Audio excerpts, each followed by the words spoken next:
আচ্ছা, এখানে ভিড়টা দেখতে পাচ্ছ? প্রথমে তোমাদের জায়গাটা বলি, এটা হচ্ছে ঝাড়গ্রাম। এখানে 23শে জুন যে হুল দিবস, ঐতিহাসিক হুল দিবস পালন হয়েছিল, তো সেখানে শুভেন্দু অধিকারীকে আমন্ত্রণ করা হয়েছিল। তিনি সেখানে গিয়েছিলেন এবং একটি সভাও করেছিলেন। আর সেই সভাটি নিয়ে এখানে আলোচনা করা হচ্ছে আজকের এই ভিডিওতে। এই ভিডিওটি আমি তোমাদের পুরো দেখাবো, যে এখানে যে মেন পয়েন্টগুলি আছে, শুভেন্দু অধিকারীর যে বক্তব্য আছে সেটিও আমি তোমাদের দেখাবো। তার সাথে সাথে মূল পয়েন্টগুলি দেখাবো। ঠিক আছে? তো চলো, ভিডিওটা তোমাদের আশা করছি খুব ভালো লাগবে। ভিডিওটা দেখো, বুঝতে পারবে।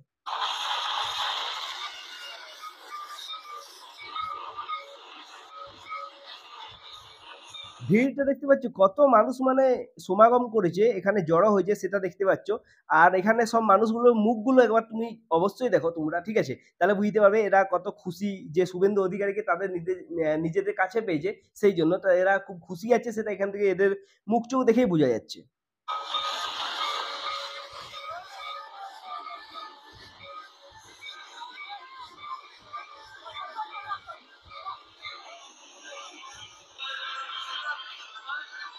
আচ্ছা, এটা হচ্ছে সিধু কানুর যে ফটো আছে, সেখানে মাল্যদান করতে এসছে, ঠিক আছে, শুভেন্দু অধিকারী প্রথমে। তো সেই অংশটা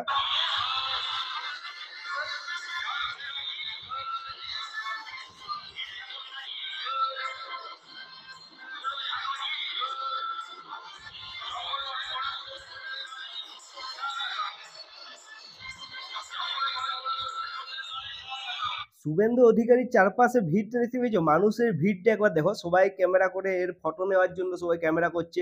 প্রচুর মানুষের সমাগম হয়েছিল।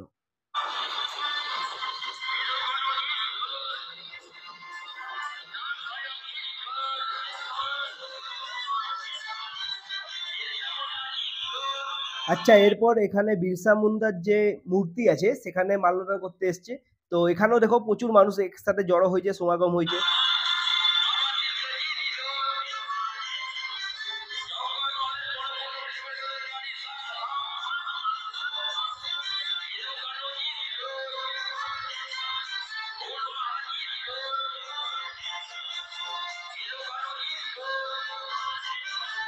দেখছো মানুষের ভিড়টা দেখছো?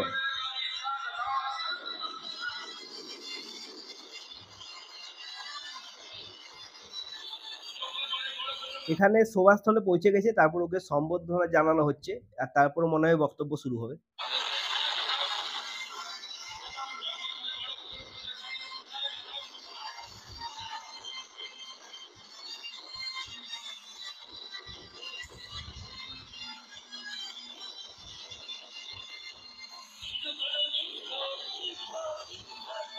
সিধু কানুর ফটো দিয়ে এখানে ওকে বরণ করে নেওয়া হচ্ছে, শুভেন্দু অধিকারীকে। তো দেখো,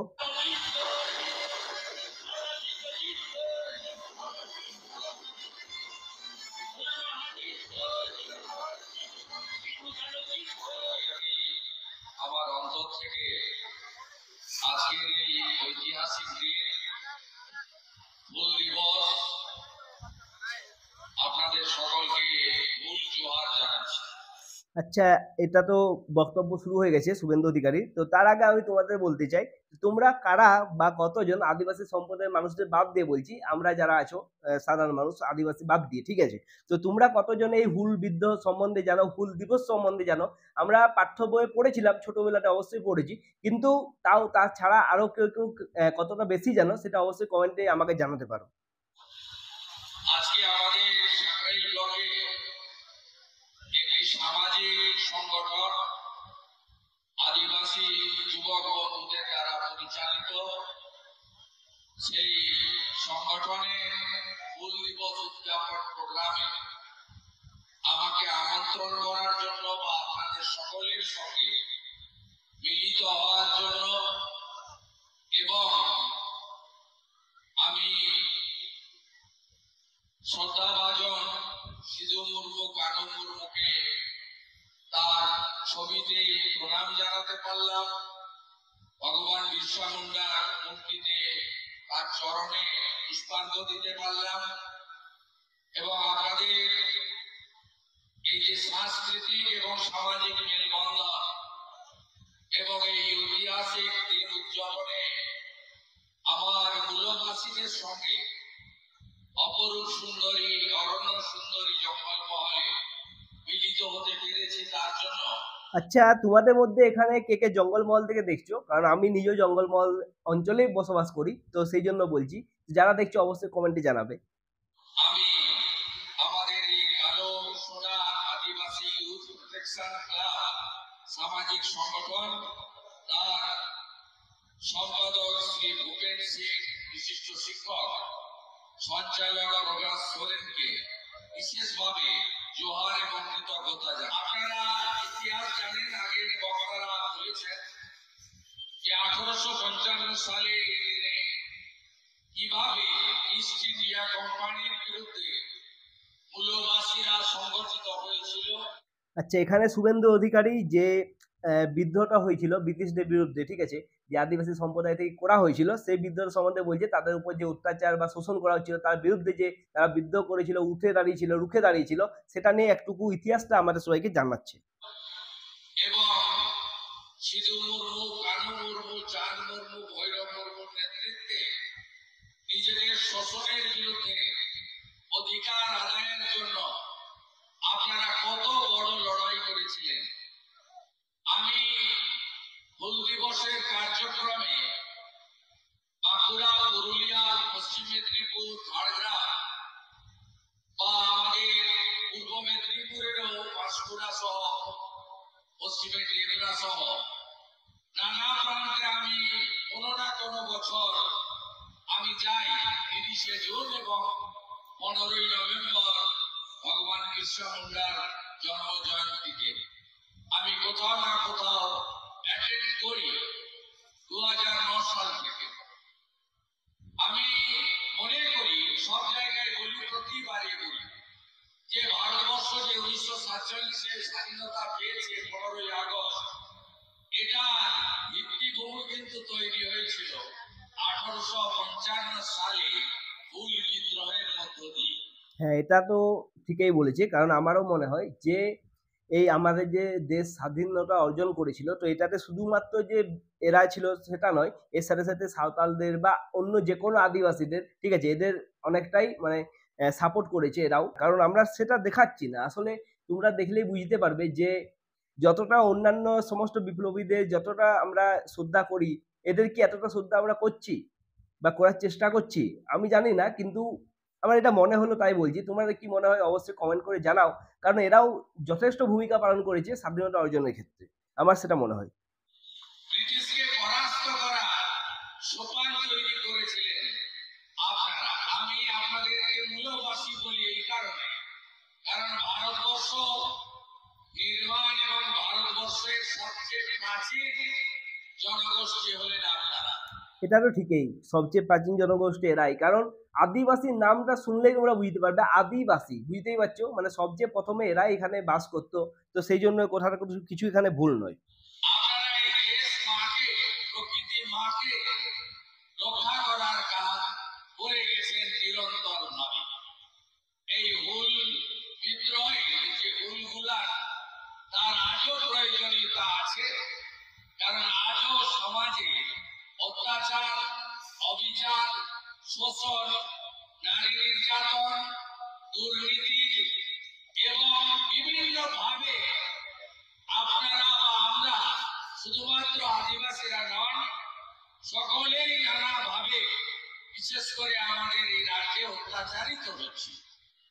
আজকে জঙ্গলমহলে আমি যখন 2009 সালের পরে 10 সালে বিশেষ করে আসি, তখন জঙ্গলমহল কি ছিল?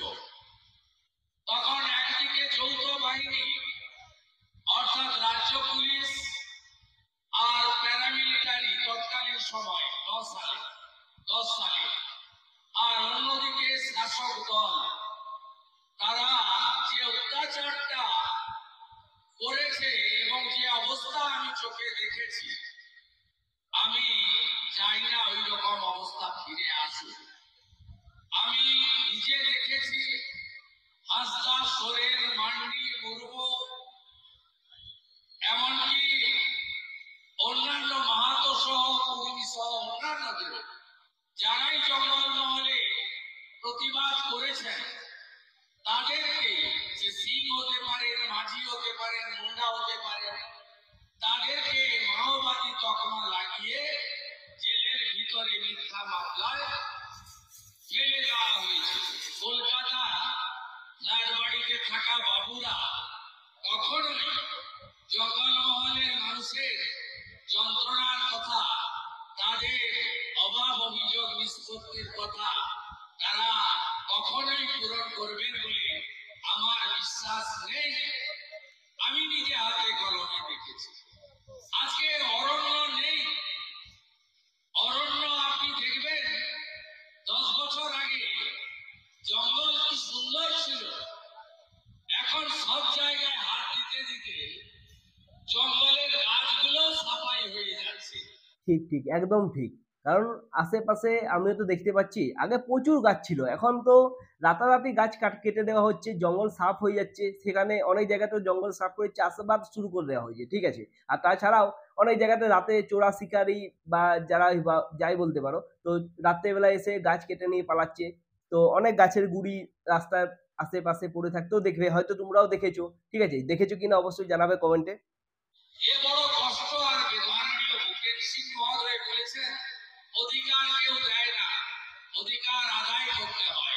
আদায় তাই করতে হবে। হুল দিবসে দাঁড়িয়ে আজকে নতুন করে আবার উলগুলানের আহ্বান আমাদের দিতে হবে। কারণ আজকে যদি আমার বোনেরা, আমার বেটিরা, আমার কন্যারা সুরক্ষিত না থাকে, ডাক্তার বোন যদি মেডিকেল কলেজে ডাক্তারি করতে গিয়ে ধর্ষিতা হয়ে খুন হন, কলেজ ছাত্রী যদি কলেজে পড়তে গিয়ে ধর্ষিতা হন, তাহলে এটা এখানে ওই কসবা ল কলেজের যে ব্যাপারটা সেটা বলছি, আর তার সাথে সাথে যে তিলক তোমার ব্যাপারটা হয়েছিল আরজি করে, সেই ব্যাপারটা এখানে বলা হচ্ছে। তো কথাগুলো অবশ্যই ঠিক।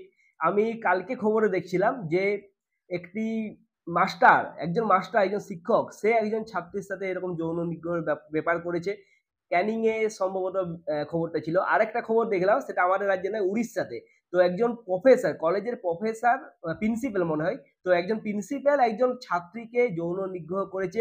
ছাত্রী সেটা সহ্য করতে না পেরে নিজের গায়ে আগুন লাগিয়ে দিয়েছে এবং 90% তার শরীরটা পুড়ে গেছে। তাহলে বুঝতে পারছো কি অবস্থা এখন চলছে, মানে মেয়েদের প্রতি প্রচুর অত্যাচার অবিচার হচ্ছে, এটা তো একদম বাস্তব। আমাদের পশ্চিমবঙ্গ অনেক বেশি হচ্ছে, তার সাথে সাথে পুরো দেশেই হচ্ছে। তো এই কথাগুলো ঠিকই বলেছে। তো এগুলো সত্যি সরকারকে, প্রশাসনকে ব্যবস্থা নেওয়া অবশ্যই দরকার। কিন্তু কারণ দিনকে দিন এরকম রেপ বলো বা যৌন হেনস্থা বলো এসব, বা শ্লীলতাহানি বলো, এসব দিনকে দিন বেড়েই চলছে। আমাদের কি প্রয়োজন নেই আর একবার নতুন করে বিদ্রোহ করা? আমি বলি প্রয়োজন আছে। আজকে যে কথা ভূপেন সিং বলেছেন যে আমাদের রাজ্যে পার্মানেন্ট চাকরি তুলে দিয়েছে, আজকে এর ফলে আমাদের এসটিদের যে রিজার্ভেশন বাবা সাহেব আম্বেদকর দিয়ে গেছেন, চাকরির কথা আর কি বলবো, সেটা বুঝতেই পারছি। এসএসসি মামলা বলো বা যে কোনো চাকরি এখন হচ্ছে, তোমরাই বলো তো।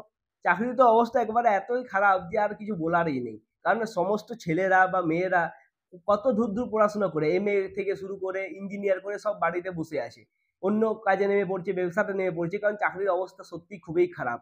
আর তার সাথে সাথে এসএসসি তে দেখতে পাচ্ছি যারা শিক্ষক হিসাবে নিয়োগ হয়ে যাচ্ছে, তারা শিক্ষকের চাকরি করতে করতে তাদের চাকরি বাদ হয়ে যাচ্ছে। তাহলে এর চেয়ে দুঃখের বিষয় আর কি হতে পারে বলো।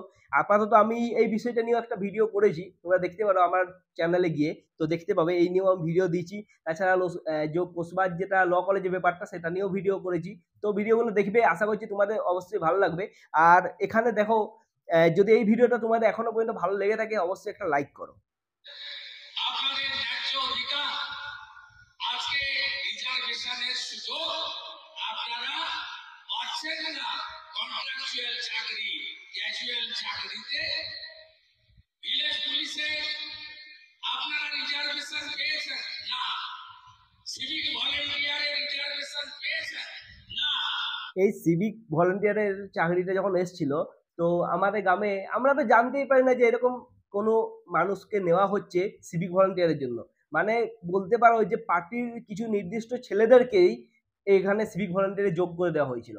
তোমাদের সাথে কি এরকম ঘটনা ঘটেছে? অবশ্যই কমেন্ট করে জানাবে। আমার মনে পড়লো পুরনো ঘটনা, তাই বললাম।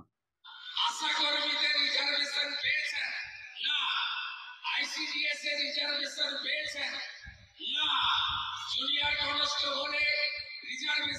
পেয়েছেন না, হোমগার্ডের রিজার্ভেশন পেয়েছেন না, লেডি কনস্টেবলের রিজার্ভেশন পেয়েছেন না, তাহলে আজকে যে অধিকার সংবিধান দিয়ে গেছে সেই অধিকারটুকু কেড়ে না হয়ে গিয়েছে সাঁওতালি ভাষাকে সংবিধানের অষ্টম তফসিলে অটল বিহারী বাজপেয়ী ভারত রত্ন তিনি যখন প্রধানমন্ত্রী ছিলেন তিনি সাঁওতালি ভাষাকে সংবিধানের অষ্টম তফসিলে দিয়ে গেছেন। ভারতবর্ষের 1 নম্বর চেয়ারের নাম কি? রাষ্ট্রপতি। 1 নম্বর চেয়ার, সেখানে এখানে দ্রৌপদী মুর্মু যে আমাদের যে রাষ্ট্রপতি তার কথা বলা হচ্ছে। তো তিনি একজন আদিবাসী সম্প্রদায় থেকে বিলং করে, তো তোমরা জানো হয়তো সেটা, তো সেই ব্যাপারটা এখানে বলছি। তাকে বসিয়েছেন ভারতবর্ষের প্রধানমন্ত্রী শ্রীমতী দ্রৌপদী মুর্মু, উড়িষ্যার প্রান্তিক গ্রামের মানুষ, যিনি একটা সময় নিজের পরিবারের জন্য খাটাখাটনির কাজ করতেন, মাঠের কাজ করতেন, সেই প্রান্তিক এক আদিবাসী মহিলাকে ভারতবর্ষের 1 নম্বর জায়গা দিয়েছেন। আপনারা নিচে বসবেন না, আপনারা উপরে বসবেন, কারণ আপনারা হলেন মূলবাসী। গত 1 বছরে ভারতবর্ষে অনেক মুখ্যমন্ত্রী তৈরি হয়েছে। আমাদের দেশের প্রধানমন্ত্রী দুটো রাজ্যে আদিবাসী মুখ্যমন্ত্রী করেছেন। একটা হলো ছত্তিশগড়ে বিষ্ণুদেব সাই, আর একটা হলো পাশের উড়িষ্যায় মোহন মাঝি। আমরা আপনাদের মর্যাদা দিতে জানি, আর অন্যরা আপনাদের লড়িয়ে দিতে জানে। কুর্মীর সঙ্গে আদিবাসী, আদিবাসীর সঙ্গে কুর্মী। আমরা লড়ানোর কাজে নেই, আমরা চাই আপনাদের উন্নয়ন, আপনাদের কর্মসংস্থান, আপনাদের শিক্ষা। এত স্কুলে, কলেজে, ইউনিভার্সিটিতে সাঁওতালি ভাষায় অধ্যাপক শিক্ষক নেই কেন? কেন পড়ার সুযোগ পাচ্ছে না? ভাষা, সংস্কৃতি কেন অধিকার আপনারা পাচ্ছেন না? আজকে আপনাদের এগুলো ভাবতে হবে হুল দিবসে। আমি আপনাদের এই কথাগুলো বলছি, গোটা ভারতবর্ষে একলব্য রেসিডেন্সিয়াল স্কুল হলো, যেখানে ক্লাস 1 থেকে 12 আদিবাসী বাড়ির ছাত্র ছাত্রীরা ভারত সরকারের খরচে হোস্টেলে থাকবে, পড়াশোনা করবে, তাদের খাওয়া পড়া, বই, আধুনিক শিক্ষা, খেলাধুলার মাঠ, সাঁতার কাটার সুইমিং পুল, সমস্ত ভাবে তাদেরকে উপযুক্ত ভাবে দেশের সরকার তৈরি করছে। কোন রাজ্যে একলব্য রেসিডেন্সিয়াল স্কুল আদিবাসীদের জন্য তৈরি করতে যায়নি, জমি দেয়নি? তার নাম হলো পশ্চিমবঙ্গ। আজকে গ্রামে গ্রামে যাচ্ছি আমরা, রাস্তা খারাপ কেন হবে? আপনারা শুনে রাখুন, 75টা রাস্তা কোথায় ভালো? আমাদের গ্রামেই দেখে নাও, রাস্তা তো মানে এত নিম্নমানের সামগ্রী দিয়ে রাস্তা তৈরি করা হয় যে কিছুদিন যেতে না যেতে রাস্তা একবারে নষ্ট হয়ে যায়। বর্ষাতে তো আরো রাস্তার অবস্থা আরো খারাপ। তোমরা খবরও দেখছো প্রতিদিন রাস্তার কি অবস্থা। তো সত্যি রাস্তার অবস্থা সত্যি খুবই খারাপ। তোমাদের আশেপাশে যেসব রাস্তা আছে সেখানে অবস্থা কিরকম বলতে পারো আমাকে কমেন্টে অবশ্যই। প্রাচীন আদিবাসী জনজাতি যে গ্রামগুলোতে রয়েছে, সেই গ্রামগুলোকে ভারত সরকার আদর্শ গ্রাম তৈরি করেছে। রাজস্থানে, গুজরাটে, মধ্যপ্রদেশে, উড়িষ্যাতে আপনি যাবেন, ওই যে প্রাচীন আদিবাসী জাতিগুলো রয়েছে, সেখানে আদর্শ গ্রামে কি আছে? সকলের পাকা বাড়ি, সকলের প্রধানমন্ত্রী সূর্য ঘর যোজনায় সৌর আলো, যাতে তাদের ইলেকট্রিকের বিল দিতে না হয়, নলে জল, জল জীবন মিশনে পাকা শৌচালয়। আমাদের এখানে তো নল আছে, কল আছে, কিন্তু জল নেই। এবং তাদেরকে উজালা যোজনায়